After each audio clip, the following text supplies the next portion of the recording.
Welcome to Gotta Run. This is Will Sanchez. Thank you for tuning in. My special guest is Peter Roth.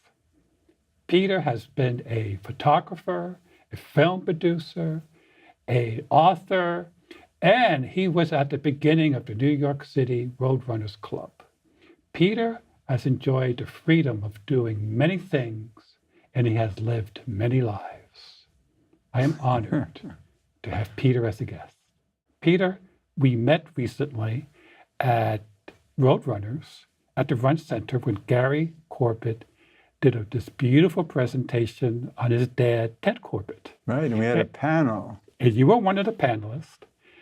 And I was totally fascinated by it. I was with friends. And I loved the way Gary did it. He was superb. And he didn't introduce the panel. So among us, we were saying, who's that? And the only person I knew in the panel, to be honest, was Gary Murky, primarily because he's been on the show. And I was fascinated by your presentation or your presence on the panel because the way Gary did it was, it turns out you were the last to speak. And I was sitting there wondering if you were ever going to get to speak because the audience was encouraged to participate. And then you started. And one of the things that struck me, I want to use a term from Star Wars, force sensitive, that not necessarily that you're able to pick up rocks, but you're able to pick up spirits in your current work as a healer. So before we go into your healing work, which is totally fascinating, let's go back to the beginning. Tell us where you were born and something about your childhood. Well, I'm from New York City, and I grew up in Westchester also.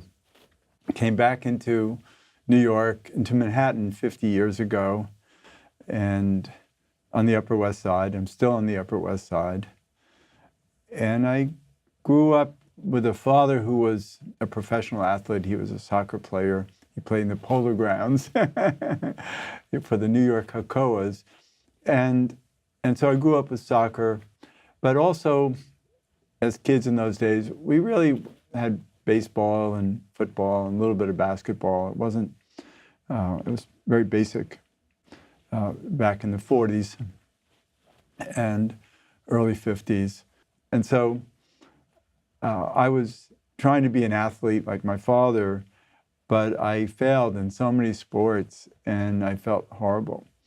So what happened was that I was a short, fat kid and non-athletic that I knew of, even though I was trying to be.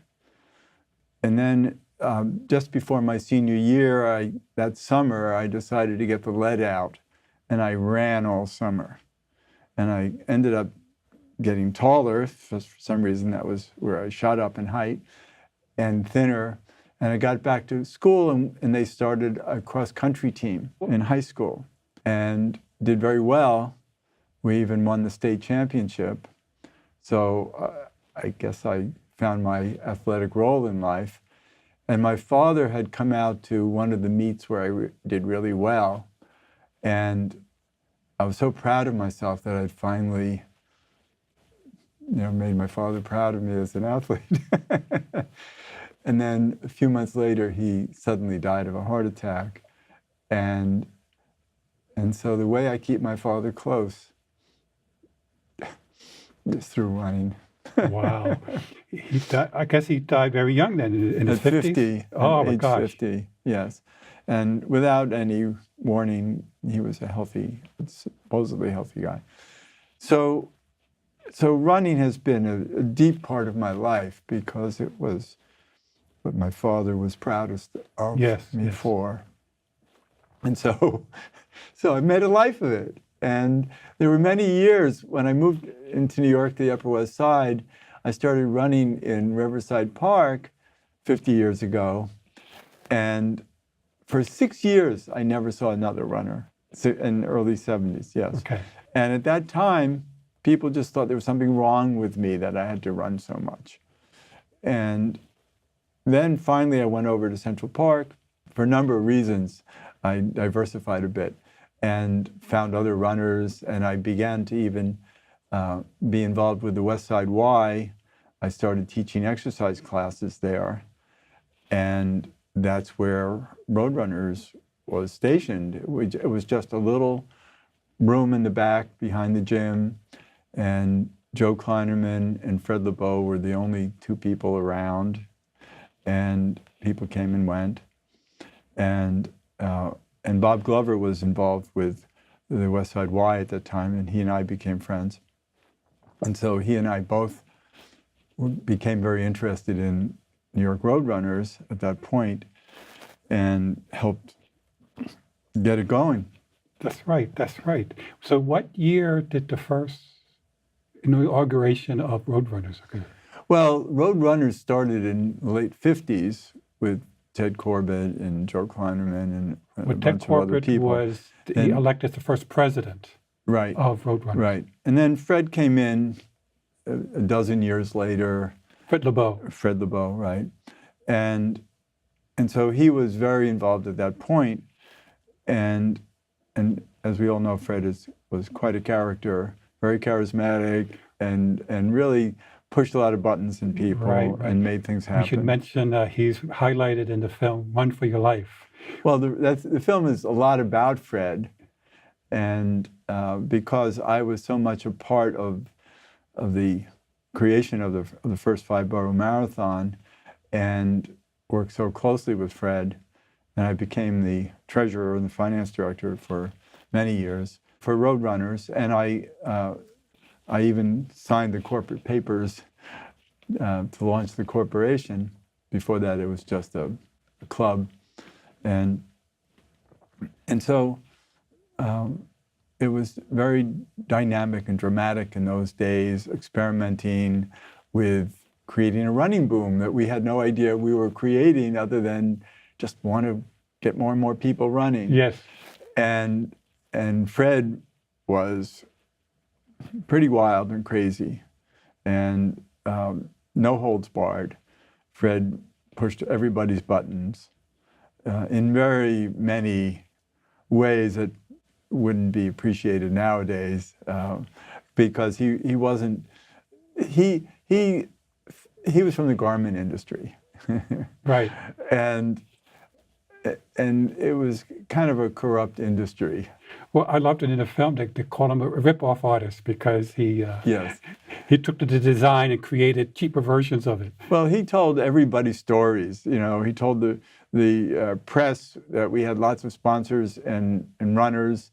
Told the runners, you know, we had lots of press and sponsors, and told, you know, everybody was told that everything else was great, and yet nothing really was behind it other than Fred's stories about it. Interesting. It sounds like the producers, you know, Right. that film. where, you know, he tells everything, and but at the end, got a smash hit. So here, at the end, you got a smash hit. Yes, Fred's fake numbers, all of them came true. Interesting. Maybe he was force sensitive. He could see into the future a bit that nobody else could see. He was a genius in ways that I don't even think he understood, but he was driven to be the force. And now the recent film Free to Run even says that New York is the home of the international running boom. Let's talk a little bit about Ted Corbitt. You worked with him, and he was more than just a runner. I mean, he's known as the father of the ultra marathon. In fact, I read recently, he coined the word ultra marathon, Right. which is any race longer than 26.2. Well, Ted was a very strange person because he was brilliant, never stopped experimenting and learning with so many different things. Because not only was he this ultra marathoner, I remember when Gary was born. Not that I was there at the time, but years later, I mean, Ted said, "Oh, he feels bad because he missed Gary's birth." I said, "Why do you miss it?" He said, "Well, he was out doing a 30-mile workout." And Gary came prematurely. Well, he wasn't expected that day, I guess. Okay. And By training, I think he was a physical therapist. right. Ted was actually the chief physical therapist for a major hospital and was very well known in the physical therapy world. I remember a cousin of mine who became a physical therapist studied with him. And so Ted was a big shot in that industry. In fact, Gary, his son, says that although he had many, many achievements as a runner, he feels that his greatest contribution was in the field of physical therapy. That's how important that was. And yet, look how we feel about Ted in the running world. But what was your involvement? Were you a teacher of his or mentor? Yes. And he was a mentor of mine, too. Ted and I were board members of Road Runners and Runners. And there was a time where we just knew each other in that way. And over time, we became conversational about the work we were doing with athletes, with their bodies, helping them heal, fixing them. Because that's what I was doing also in my own way. And I'm not a traditional practitioner. I'm out of the box. So I work with runners and other people, finding answers that no one else can find. You're doing that right now as well. Yes. Now, when you say out of the box, that means you didn't go necessarily to medical school. What's your training? I studied in a lot of medical systems and trained with I sought out the doctors who were advanced practitioners, who were doing things that no one else was doing. And for some reason, they all wanted to take me under their wing and teach me what they were doing. And so I learned so much. And I'm also, let's call it spiritually oriented. I'm very intuitive. I know things that are, it's hard to explain this, but everything is in the universe. All of our thoughts, everything is retained in the universal computer, which I call it. Mm-hmm. So I learned to tap into that. And so I learned that I can hear information about people's lives that no one would know. Mm-hmm. And somehow I know it. And I can tell people what I know, and they go, how do you know that? Nobody knows that.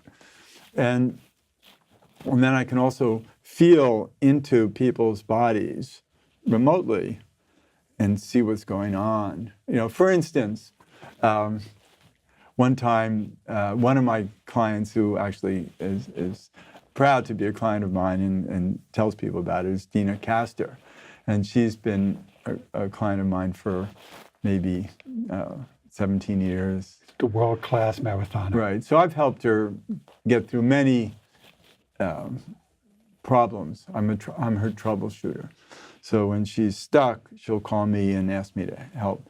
But I remember one time where I didn't get a call from her. I just saw news that she had dropped out of I think it was a Boulder run, out in Colorado. And they said she dropped out because she had a foot injury. And so I remotely felt what was going on with her body. And no, it was not a foot injury. It was an ankle injury. It must have twisted an ankle or something. So I remember I called her coach, Terrence Mahan, who was a student of mine. And so we could talk a lot. And I said, Terrence, she dropped out because of a foot problem, but it's not. It's an ankle problem. And he said, yeah, well, that's the problem. She sprained her ankle. And then when she came back from the Beijing Marathon and had a stress fracture in the marathon and had to drop out, she came home and I spoke on the phone with her and I said, Dina, the only thing I can see wrong with you is the third metatarsal in your right foot. Now, this is over the phone, not necessarily physical. No, right. And she said, yeah, that's where the stress fracture was. So, see, I can feel all kinds of things going on in people's bodies. That's why I refer to you as force sensitive. Are you a Star Wars follower? I appreciate all of that. I actually, I have a school, the Heart River Center for Intuitive Healing, and I've had thousands of students over the years. And Ted has come to my classes, or had come to my classes. So he was very fascinated with what I do. He saw the results I was getting, and he wanted it for himself. Well, to learn what you were doing, or do you How I was doing byproduct? it too, because I was discovering things going on in the body that other people wouldn't know about. Right, right. You mentioned that.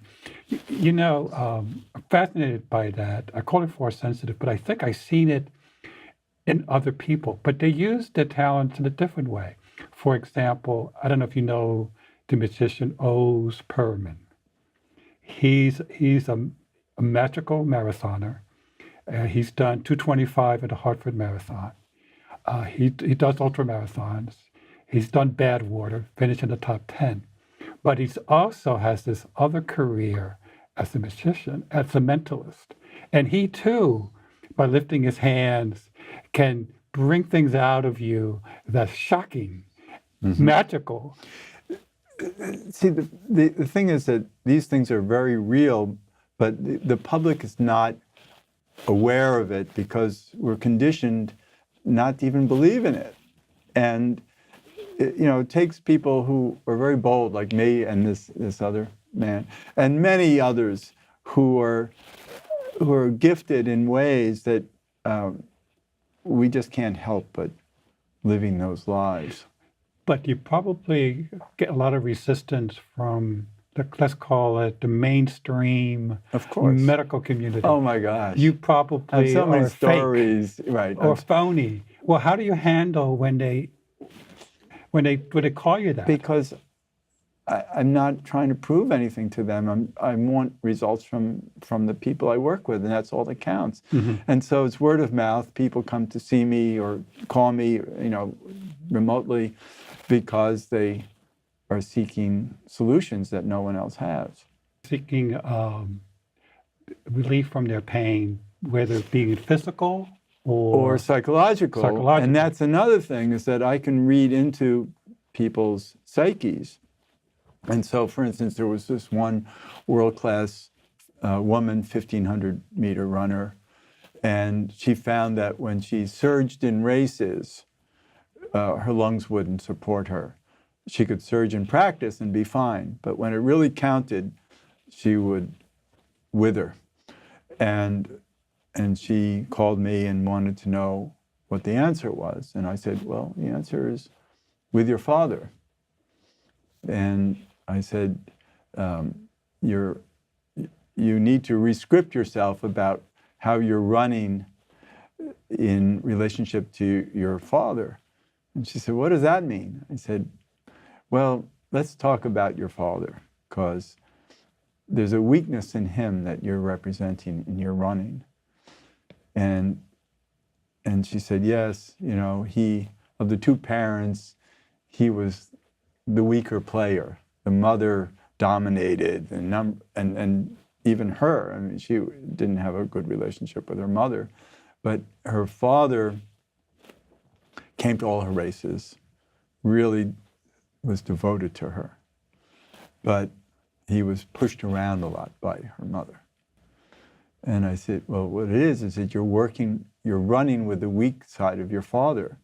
But let's rescript that, and let's run with your father's love for you. Let's just, understand this as his love for you is so great that it helps you win. And from that moment on, she never had a problem again. Interesting. That insight made all the difference in the world for her. Yes. So you're part, not only a sports psychologist, before there even was a sports psychologist back in Fred Lebow's day. See, I didn't have to ask her about her parents until I already told her this is what the problem, that there is this problem with your father. And that came from your intuition. Yes. Or what would you call your intuition? Right. And so I've done that with, for many, many, many years with so many people. Before I lose my train of thought, ordinary runner, you probably heard of this. This runner can't run over bridges for some reason. Yeah, they stop, They have to be carried over or they have to do something. An ordinary runner, not a champion Right. runner, not Caster, can you help that person? Yes, actually, there was a client I had who couldn't drive over bridges. And I worked on him, and he called me a few days later and said, I'm driving over all the bridges I can find. Oh, after you had, well, how after I long a helped treatment him. was that? Well, it was just a re-scripting that we did about it. Okay. It's, just talking to the brain in a way that tells it how to reframe itself. Obviously, your methodology would be the same for a runner that can't run over bridges. Yeah. You would re-script them somehow. Right. But I want to tell you a story that's not about runners, but just to explain how this can also work in strange ways. A woman came to me with her 4-year-old daughter who wasn't producing red blood cells. And she had been to the hospital and they could do transfusions, but she wasn't producing her own red blood cells. And she came to me, what can we do? And what do I know? But I asked higher consciousness, and I was told that she should take the daughter home with her husband. He holds her in his arms for 3 hours while she watches her mother be active around the house, be doing chores and being very functional, productive, while she's being safely held by her father. And for some reason, that scenario was what she needed. And they called me right after that and said, yes, her red blood cells kicked right back in after that. That is amazing. That's amazing. It reminded me, I guess, with the story about, you probably read it too, about these premature babies, twins. They were in separate incubators. One was Right. doing extremely well, the other one was dying. Right, if they brought them together, yes. And the one that was doing so well somehow was able to help her sister Right. recover. That means a lot to me because I have a twin brother who's also a runner, and we have a lot of stories to tell about our relationship. That is wonderful. That is a fascinating career you've had. I mean, I mentioned you've been a photographer, you were a film producer, I think it was called On the Edge. Right, On the Edge With Bruce Dern. was a film we made out in California of running over Mount Tamalpais. It was just a made-up race that we did for the film, and Bruce was one of the runners in the race. Actually, in real life, he was also quite a bit of a good runner. He was even reading. an ultra-marathoner. Yes. Wow, it's fascinating that all the interconnections in your life. But the common thread seems to be you are helping people. Your need, or I guess it's more than a need, because you got this gift. And does it overwhelm you at times? It fascinates me. It's like, how can, humans aren't supposed to be like this. But once you're open to the universe, and so many people are, and I've taught so many people to become this way too, who, it's just, you have to just understand that you can be. Every human can be like this. I'm sorry, but I have to go back to Star Wars because if you haven't seen the Last Jedi, you must, because one of the themes in The Last Jedi is that the Force is not just in one family. It's not just one with tribe. everybody. Everybody has Yes. that gift. Right. How they develop it is a bit of a mystery. Well, it's only really, it's available to everybody, but we're not all designed to be interested in it. And so those who are watching the show think, oh, I would love to be like that. Well, guess what? You can be.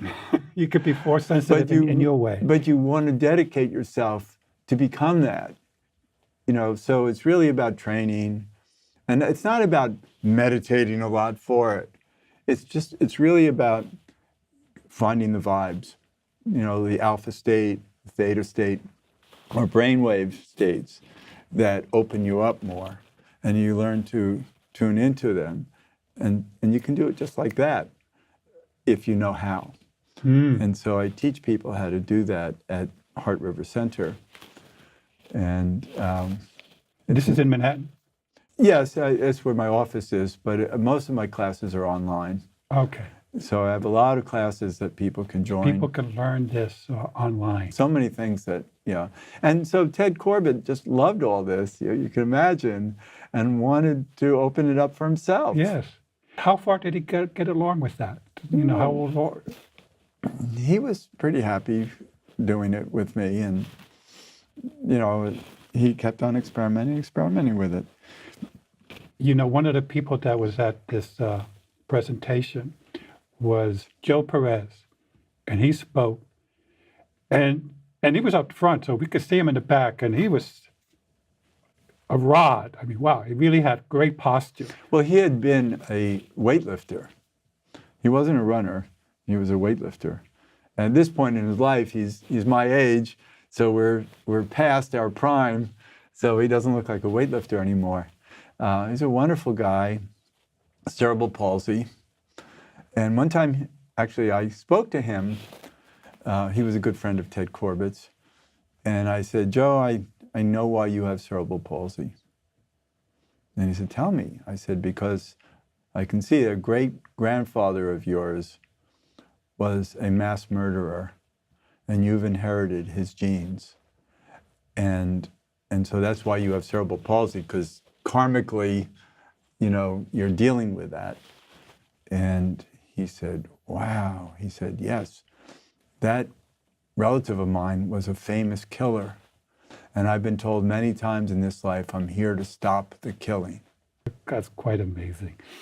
But let's go back to the, like I said, we're only going to scratch the surface. I want to go back to the marathon. So you were there for the first 5-borough marathon. Was there a special shirt I think you can show us about it? Oh, yes. Well, the first 5-borough marathon, 1976. And then I was so involved with the organization that I was helping them design shirts. And you know, I helped design the training shirts. This was for the 1977 marathon, and we always had shirts. Yeah. And Fred Lebow made sure, because he knew what runners wanted. He really he was in the clothes business. That. And Fred always wore these hats. This is from 1977 marathon, and Fred used to run around the city in these hats all the time, and this was popular in that day. I wonder why it's not as popular nowadays. I don't know, but famous marathoners wore hats. Joan Bennett Samuelson wore a painter's hat. Yeah, right. And actually, Dick Beardsley. I remember the Yonkers Marathon going up Central Avenue in my neighborhood that I grew up in, just north of Yonkers, and we used to watch the runners, and they wanted us and so it was hot. I remember one race was really hot, and they didn't have these hats then, so they wore handkerchiefs with the corners knotted, and that was their hat. And they wanted us to throw water on them, and we thought, oh my gosh, we can throw water on people and not get in trouble? So this is before official water stations. Well, yeah, this was in the 50s, before the running booms. Peter, I remember during the presentation that I found fascinating. You really were a sports psychologist back then, before there really was such a thing as sports psychologists. One of the things you mentioned was visualization. So something that's very common now to help both athletes and non-athletes to visualize their success. Tell us that story.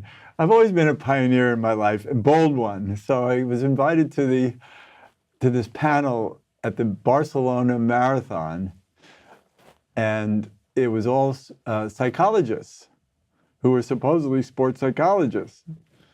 And I was on the panel, and I spoke about visualization, that if we visualize the race and we see ourselves running in it ahead of time, and I took the audience through a marathon in their heads while they were sitting there being victorious at the end. And I said, this is a wonderful way to use sports psychology to train for a marathon. And all the other panel members were actually nasty to me about it, vocally, and said, this is stupid, this couldn't work, it's a waste of time. Why bother everybody with something like, what does visualization do for anybody? And it was humiliating to be How old were you at attacked. that time? Late 30s. Okay. You know, so I'm, you know, so I'm, some years later, the director of that panel, the guy who put it together, came to New York and he sought me out to apologize. And he said, "You were right." Did you ever meet Doug Stern? Doug was a close friend of mine. Well, he used it extremely well. Yes, yes. And the way he used it was to visualize a swimmer that you admire. And then just imagine you're doing that stroke in the water. And then just go for it. Yes. And for many, it worked. For me, not so much. Doug was amazing, and that's why we were such good friends, because he really understood the mechanics of becoming a champion. Well, Doug Stern was a real New Yorker. He took no prisoners, no gruff. He was definitely an alpha. I helped him create the deep water running program. Really? Yes. That's amazing. You've been involved in so many things. They should have a movie about you one of these Well, days. actually, I'm starting to write a book about my life, because there's so many things, stories I have. I'm also a third-degree black belt in karate, and I was in national competition. I once did a nightclub act one summer, breaking boards. The act before me was Tiny Tim. The act after me was Jose Feliciano. I would hang out backstage with Richard Pryor. I don't know. But I also had many stories of being attacked in New York on the streets and using my karate. And Because you were running and they thought you were running away? No, nothing to do with running, actually, just in situations with muggers, mostly about muggers. Okay, But I've been okay. in other situations where I've had to, Defend yourself. yeah, and but not because I'm this big tough guy. I'm not. I You know how to learned I move your learned hands how and to. move your No, body. it's not even my hands. It's just it's magic. It's learning to use it, magically. When you see people who really know martial arts, there's a finesse to it. And I studied with Peter Urban, who was an incredible master. And this goes way back. This is in the 60s. And it was wonderful. He just brought out the best. We all had a lot of national title holders in our classes, and because he was so amazing. So I really understood how to live a martial arts life, so that you just know how to strategize yourself in situations. That's amazing. That's amazing. I know so many people would be so fascinated to meet you. Do you know Danny Dwyer?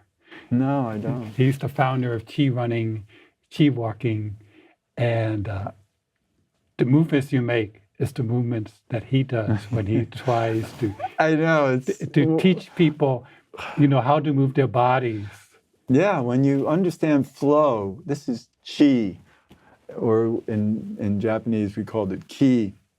And when you understand the flow, then you use it. And so that's maybe part also of why I can work with remote energy and feel and find the flow, even, third dimensionally, fourth dimensionally, fifth dimensionally, whatever, to understand how energy works in all of our lives, in all of our bodies, in our psyches, and to help us live better. Yes. You are a gift to humanity. Thank you. And it's good to know there's more than one of you. Although some of these people use those skills in different ways in entertainment. One of the things that you do reminded me of the work astrologers do.